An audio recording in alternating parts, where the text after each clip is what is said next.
As tres propostas nas que o Goberno de Outes leva traballando dende o inicio da legislatura buscan favorecer a integración urbana do cauce do Tins ao seu paso pola serra.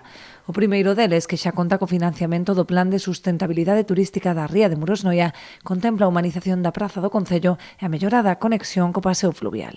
A mellora da conexión desta praza que temos justo detrás do salón de pleno onde estamos a falar e a mellora da súa conexión co paseo fluvial. Bueno, este é un proxecto no que víamos traballando dende hai moito tempo que ademais naceu ou foi secundado por unha proposta plenaria aprobada por unanimidade e de alguma maneira o que queremos é recuperar un espazo simbólico de Outes como é a Praza do Concello e mellorar a súa conexión co paseo fluvial do río Tires, non?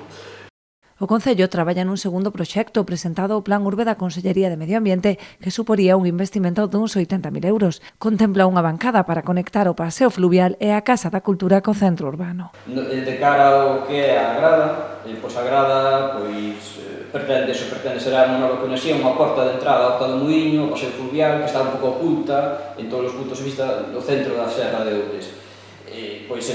Na esquina, a Casa da Cultura, a Ponte da Serra, aí se fai un espazo xeneroso que conecta o centro urbano ca Horta do Muiño. E ao mesmo tempo, esa intervención pretendo que revitalice a planta semisótano da Casa da Cultura, que eu creo que está en desuso porque está de espaldas á trama urbana. Por último, plantexase tamén a construción dunha nova pasarela sobre o río Tins, mellorando a conexión da Serra de Arriba e de Abaixo a través da Praza do Concello. Este proxecto, orzamentado nuns 125.000 euros, xa foi presentado á convocatoria do GDR de Loa, así como a de mellora de infraestructuras turísticas da Xunta. A maiores, o Plan de Reordenación de Espazos e Integración Ambiental do Tins contempla tamén unha actuación para a recuperación dunha zona degradada que se utilizaba antigamente como praia fluvial.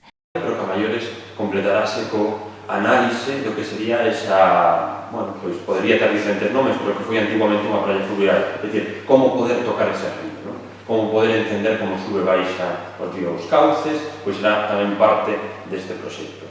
Todos estes proxectos suporán unha fonda transformación non só da contorna do río, senón tamén de todo o entramado urbano, favorecendo a calidade de vida dos veciños e incrementando os recursos turísticos do Concello de Outes.